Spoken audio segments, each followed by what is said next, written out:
तो भोजन से पूर्व जब भी बैठे, एकांत में बैठे, आजकल फैमिली के साथ भोजन करने का रिवाज है, दैट इज फाइन। फैमिली के साथ भी जब भी भोजन करने के लिए बैठे तो कोशिश करें बिल्कुल लाइटेस्ट टॉक, कौन क्या लेगा उसका ख्याल रखें, लेकिन मिनिमम टू मिनिमम टॉक। और उस वक्त अपने भोजन के साथ अपनी कनेक्टिविटी बनानी है। लेकिन जब भी हम ये 6 डेज का प्रोग्राम फॉलो करते हैं तो उस टाइम पर हम एकांत में भोजन करते हैं। जब पूजा पाठ करते हैं या कोई मेडिटेशन करते हैं तो हमें हमारा मी टाइम चाहिए।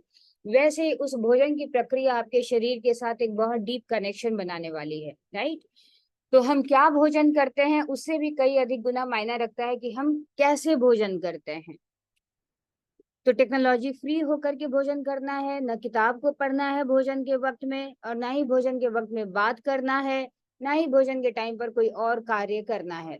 तो भोजन करने के टाइम पर भी कंप्लीटली मेडिटेटिव जोन में जाकर हमें भोजन करना है। कैसे मेडिटेटिव जोन में जाकर भोजन करना है?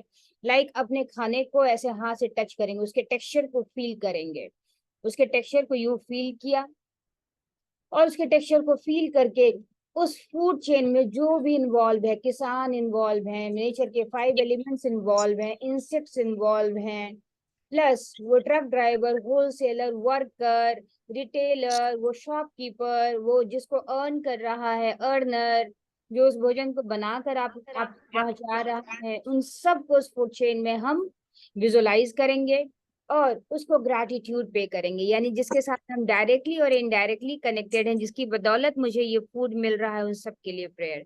प्लस जो किसी भी कोने में कहीं भी कोई भी हंग्री इंसान है उसको भोजन प्राप्त हो, उसके लिए हम प्रेयर करेंगे।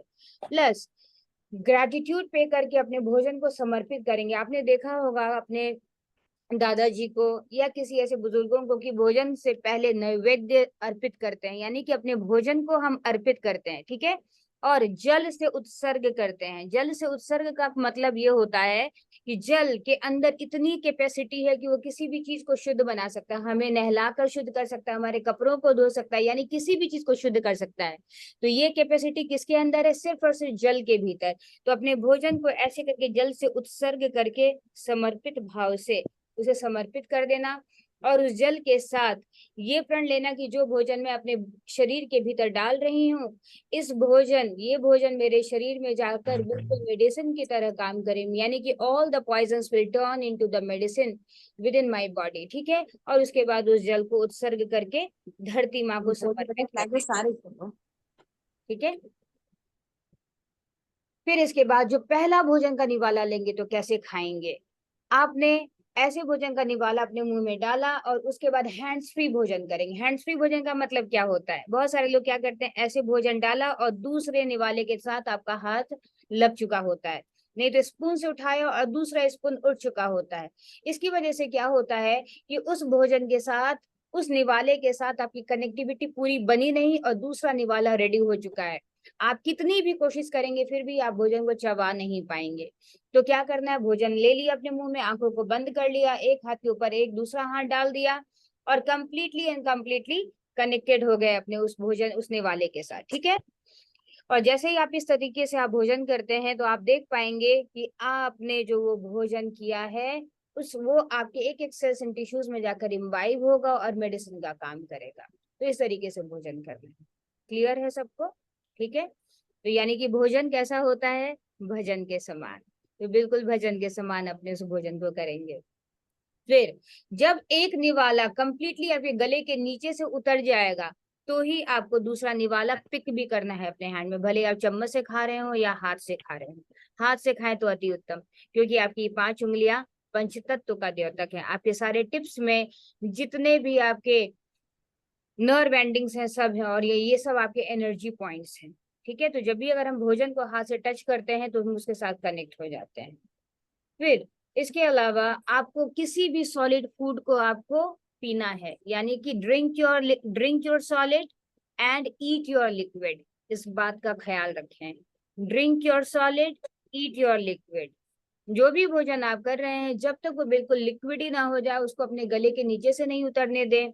और जो भी आप ड्रिंक ले रहे हैं, पानी पी रहे हैं, तो उसका पहला निवाला मुंह में लिया, गल्प लिया, उसको इस तरीके से किया, यानी कि स्क्वीज किया। जो भी आप ले रहे हैं उससे क्या होगा कि आपका जो सलेवरी माइलेज है उस लिक्विड के साथ मिक्स हो जाएगा और आपकी बॉडी में जब भी जाएगा तो आजकल जो लोगों को इतनी एसिडिटी ब्लोटिंग की जो इश्यू होती है वो सब होनी समाप्त हो जाएगी, ठीक है। क्योंकि आपका मेडिसिन आपके ही पास है लेकिन आपको उस मेडिसिन को यूज करना नहीं आता है।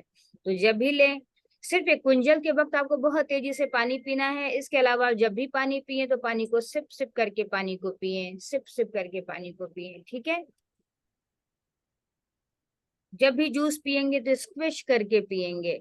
जूस कैसे पीना है? नारियल पानी को पीने में कम से कम आपका 6 से 7 मिनट 10 मिनट तक लगना चाहिए। बिल्कुल स्मॉल सिप, जैसे चाय पीते हैं तो कितना रेलिश करके पीते हैं, इसीलिए वो चाय आपके सेल्स में जाकर डिपॉजिट होता है और आपको एसिडिटी करवाता है। लेकिन अगर Sorry, Apple Cash isn't available here. इसी तरीके से अगर आप अपने जूस को पिए तो जूस के अंदर जो प्राणिक शक्ति है, उसके जो फाइटोन्यूट्रिएंट्स हैं, वो सब आपके पूरे बॉडी में इम्बाइब होगा और आपको बहुत शक्ति मिलने वाली है। बहुत सारे लोग मुझसे कहते हैं कि पता नहीं, मैं जब भी जूस पीती हूँ तो मुझे एसिडिटी हो जाता है। तो मुझे बड़ा आश्चर्य लगता है, चाय पीते हैं तो एसिडिटी नहीं होती, जूस पीते हैं तो एसिडिटी हो जाती है। माँ प्रकृति ने जो चीज दिया है उससे वो आपके शरीर में जाकर क्यों खराबी कर रहा है, और जिसको माँ प्रकृति ने नहीं दिया है वो आपके शरीर में जाकर बहुत अच्छा कर रहा है।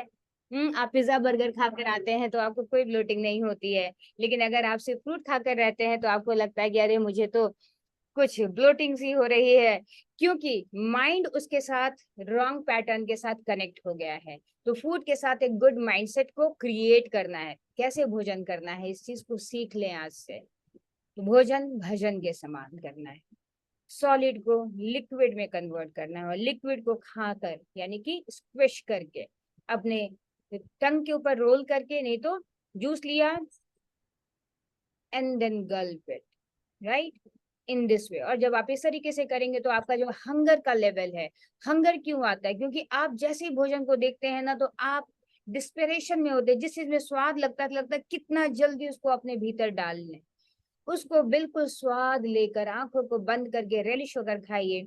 तो आपका जो हंगर है आप उसको भी रीसेट कर पाएंगे। नहीं तो अभी अपने हम रियल हंगर को समझ नहीं पाते हैं, बस खाते जाते हैं खाते जाते हैं खाते जाते हैं। जिस चीज देखते हैं तो खाते हैं, या तो ग्रीड में खाते हैं नहीं तो फियर में खाते हैं। न ग्रीड में खाना है न फियर में खाना है, आंखों की भूख को नहीं समझना है। जब आप माइंडफुल ईटिंग करने लग जाएंगे तो आपको समझ में आएगा कि किस तरीके से भोजन करना है। तो आज का दिन भोजन के लिए, प्लस कैसे नेचर के साथ कनेक्ट होना है। पूरे दिन में आपको बाहर जाना है और जाकर के स्काई को गेज करना है, यानी कि स्पेस एलिमेंट के साथ आप कनेक्ट हो गए। इवनिंग के बाद आप जैसे ही भोजन नहीं करते हैं तो आपकी जो गट लाइनिंग यानी मुंह से लेकर के एनस तक का जो आपका पोर्शन है वो बिल्कुल एक पाइप नुमा सिस्टम है, जो कम से कम 20 से 20 मीटर का है। ये पूरा पाइप आपका इंक्लूडिंग द इंटेस्टाइन, हम कभी भी उसको खाली नहीं छोड़ते। जब आप उसको खाली नहीं छोड़ते तो स्पेस एलिमेंट क्रिएट नहीं होता, और जब स्पेस एलिमेंट क्रिएट नहीं होता है तो लाइफ क्लटर्ड हो जाती है। और जब लाइफ क्लटर्ड हो जाती है तो लाइफ का विजन क्लियर नहीं होता, भले ही कितना भी फॉर्मेशन और मैनिफेस्टेशन कर लें। तो अपने लाइफ में स्पेस एलिमेंट क्रिएट करिए, यानी कि जगह दें। जब किसी चीज को जगह देते हैं तो स्पेस की फीलिंग आती है, और जब स्पेस की फीलिंग आती है तो क्लैरिटी मिलती है। तो इवनिंग के बाद नो भोजन। किसी को भूख लगे, मैं यहाँ हूँ, ग्रुप में डालिए, जो भी प्रॉब्लम हो रहा है ग्रुप में डालेंगे आज से। फिर इसके अलावा आपको बेयर फुट वॉक करना है, पानी पीने के टाइम पे पानी के साथ फॉर्मेशंस करना है। बेयर फुट जब आप वॉक करते हैं तो अर्थ एलिमेंट के साथ आप कनेक्ट हो जाते हैं। पूरे दिन में अपनी सांसों पर केंद्रित करना है, सांसों पर जैसे ही आप केंद्रित करेंगे तो एयर एलिमेंट के साथ आप कनेक्टेड हो जाएंगे, ठीक है। और जैसे सन को गेज करेंगे तो आप फायर एलिमेंट के साथ कनेक्ट हो जाएंगे। तो हर दिन सेशन के बाद आपको कम से कम 10 मिनट 15 मिनट अपने बॉडी पे धूप जरूर लगाइए। वैसे तो विटामिन D3 आज सबके घर में अगर आप जाएंगे टेस्ट करवाने तो कमी आएगी ही आएगी, क्योंकि हम लोग बहुत ज्यादा इंडोर लाइफ जीते हैं। तो जब भी आप बाहर जाएं सन को इम्बाइब करें, सन की एनर्जी को इम्बाइब करें। बाहर जाएं, बेयरफुट वॉक करें, सन गेजिंग करें, सन गेजिंग के साथ उसकी शक्ति को इम्बाइब करें। फिर जो आपकी जठर अग्नि है, यानी कि जो भी आप भोजन करते हैं वो पचेगा, फिर कुछ भी खाओगे तो पचेगा। कभी ये शिकायत नहीं होगी अरे मुझे तो ये नहीं पता, ये नहीं पचता। Yes, but you have to find it out, you have to discover your diet.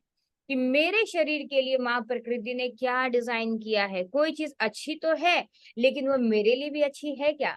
जरूरी नहीं है कि वो आपके शरीर के लिए भी सुटेबल हो। जिस तरीके से आपका फिंगरप्रिंट मैच नहीं करता, इसी तरीके से किसी का भी फूड किसी के भी साथ मैच नहीं करता। इसलिए जो डाइटिशियन का जो कॉन्सेप्ट है वो बिल्कुल एक रॉन्ग कॉन्सेप्ट है। अगर आप किसी डाइटिशियन के डाइट को अगर आप फॉलो भी करते हैं तो कुछ दिनों के बाद आप हार मान जाते हैं और डाइटिशियन के डाइट चार्ट को आप फाड़ कर फेंक देते हैं, क्योंकि कहीं ना कहीं आपका शरीर उसके साथ कनेक्ट नहीं हो सका। तो जो भी भोजन करें अपनी डाइट को फॉलो करें। कुछ खाने के बाद अगर आपको अनईजी लग रहा है तो समझ जाए कि वो आपके लिए नहीं डिजाइन किया गया है, और उसको फूड जर्नल में लिखें। फिर एक बार कोशिश कर ले कि फिर भी वही चीज रिपीट हो रहा है, फिर वही चीज रिपीट हो रहा है, यानी कि that food is not for you. Okay, तो इस तरीके से आपको अपना फूड जर्नल लिखना है। अपना personal journal and food journal is very very important.